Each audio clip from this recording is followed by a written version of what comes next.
Oke baik, saya hargai begitu luar biasanya upaya dari Yusuf PI untuk membuat saya chaos ya dengan tambahan-tambahan data, padahal dia tahu ini penutup loh. Dia nambahin lagi Yesus mencuri keledai. Dia pikir saya nggak akan bahas. Saya sudah buat tandar babak belur. Padahal dia sekelas lawyer. Adakah tertulis dalam hukum Yahudi ketika Yesus disalib? Saya tadi sudah tantang kamu kan sebelumnya ketika berbicara mengenai Yesus tidak pergi ke pesta undangan. Ada nggak ketika Yesus dihakimi? Ini sama, tetap sama konteksnya.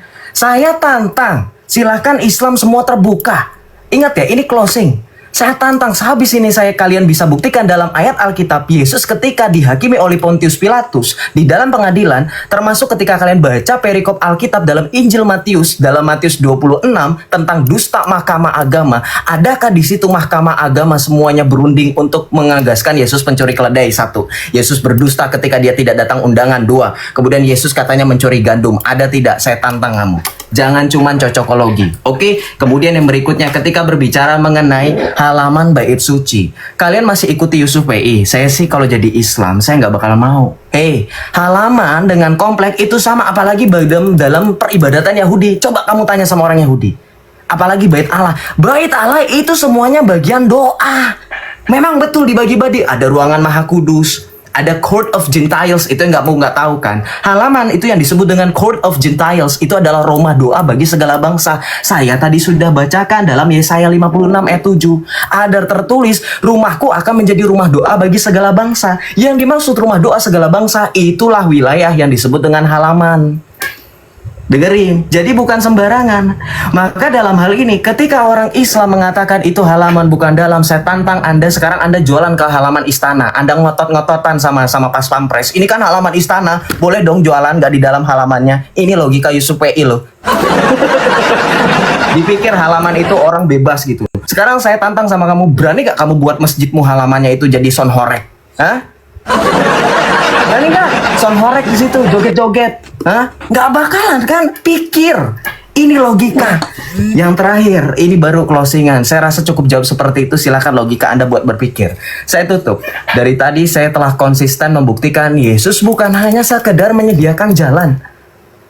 Oke lah, kita akui Muhammad sediakan jalan. Yes, semua orang menyediakan jalan. Tapi hanya satu yang memastikan kalian sampai dengan tujuan, hanya Tuhan Yesus. Dari tadi kita ngomongin Yusuf PI hanya berbicara jalan sampai tujuan, tidak. Karena tadi sudah saya bantah di awal, Muhammad mengatakan aku tidak tahu apa yang akan diperbuat Allah kepadaku dan kepadamu. Itu sudah menjadi tanda bukti yang telak dari awal bahwa Muhammad tidak tahu apa-apa.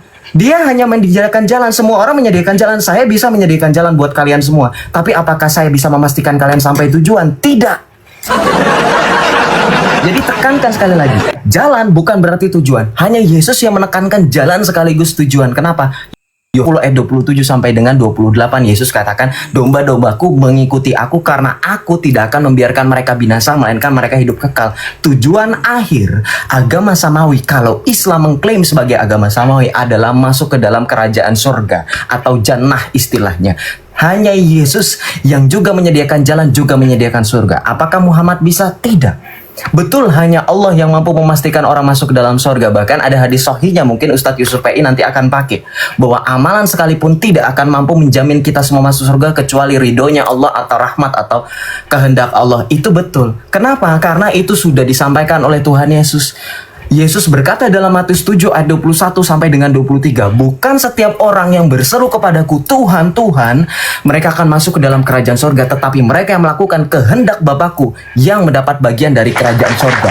Itu sebab apa yang dilakukan Tuhan Yesus bukan hanya mengajarkan kita beriman, tapi juga menghidupi iman dengan perbuatan. Itu sebab Yesus mengatakan dalam kitab Wahyu dikatakan Tuhan Yesus, sebab aku akan datang segera, Wahyu 22, dan aku akan menuntut balas setiap manusia menurut perbuatannya. Hanya Yesus satu-satunya manusia yang sekaligus nabi, imam, dan raja dan juru selamat, bukan hanya sekedar nabi biasa.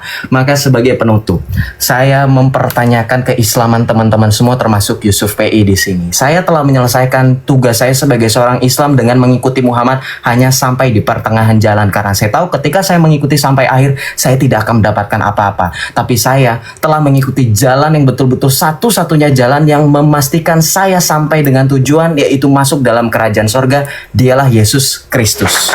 Ya teman-teman, kita sudah menekankan di awal beserta dalil-dalil yang saya bacakan ya. Silahkan gitu ya, buka dalil yang saya sampaikan kepada Anda, kan kayak gitu.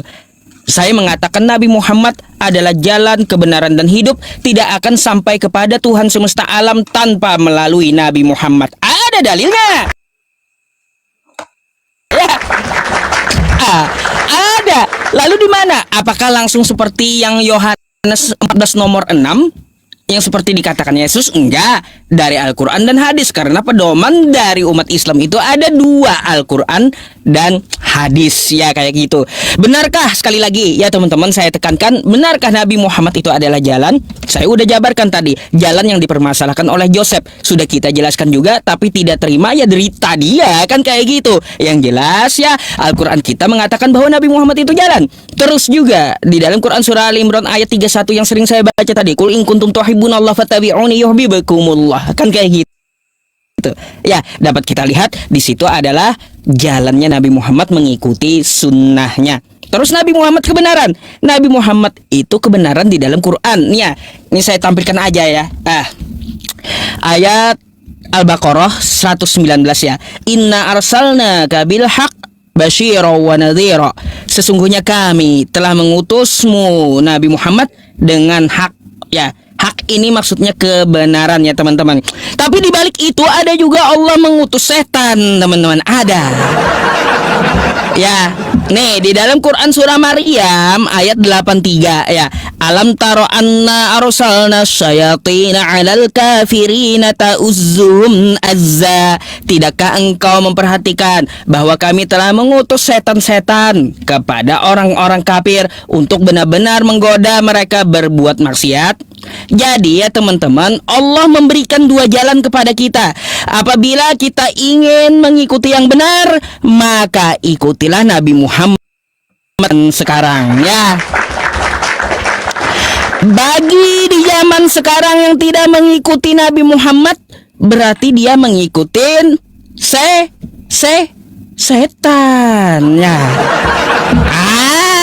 Kan gitu. Allah udah utus dua. Ada setan, ada Nabi Muhammad dengan kebenaran. Jadi orang-orang sekarang yang tidak mengikuti Nabi Muhammad, yang ingkar kepada Nabi Muhammad, berarti dia pengikut setan. Kayak gitu ya teman-teman semuanya. Jadi seperti itu maksudnya. Kita lihat aja siapa pengikut Nabi Muhammad berarti pengikut kebenaran. Siapa yang ingkar kepada Nabi Muhammad berarti dia adalah pengikut setan. Dan yang terakhir ya teman-teman, Nabi Muhammad sesudah saya jabarkan juga, dia menjamin hidupnya kekal sesuai hadis tadi, kan kayak gitu ya. Betul, Nabi Muhammad itu dia tidak dapat berbuat apa-apa terhadap dosa-dosa yang dilakukan oleh keluarganya. Ya, karena dia tidak akan membela dosa, tidak akan membenarkan dosa gitu. Tetapi Rasulullah Shallallahu Alaihi Wasallam diberikan syafaat,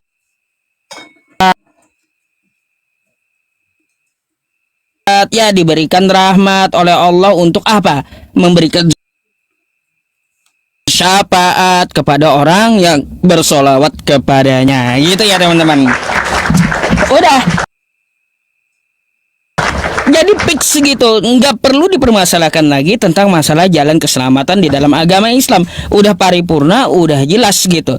Yang jelas kesimpulannya sesuai yang saya sampaikan. Apakah kita ingin ikut Nabi Muhammad dengan kebenarannya, atau maukah kita mengikuti setan dengan kesesatannya di zaman sekarang? Ya gitu aja. Dah, kesimpulannya yang tidak mengikuti Nabi Muhammad adalah pengikut setan. Gitu. Ya teman-teman, mungkin itu aja yang kita diskusikan dengan Joseph hari ini ya. Saya berterima kasih untuk Joseph menemani saya mau berdiskusi malam hari ini ya. Mungkin kalaunya mau nanti ya silakan disusun kembali dengan judul yang berbeda ya, Sep ya. Terima kasih banyak. Saya mohon maaf atas segala kekurangannya. Untuk Joseph juga ya, terima kasih banyak, dan saya mohon maaf atas segala kekurangan ataupun kosakata yang menyinggung gitu ya. Oke, Sep, terima kasih banyak ya. Izin pamit dulu. Ya. Malam.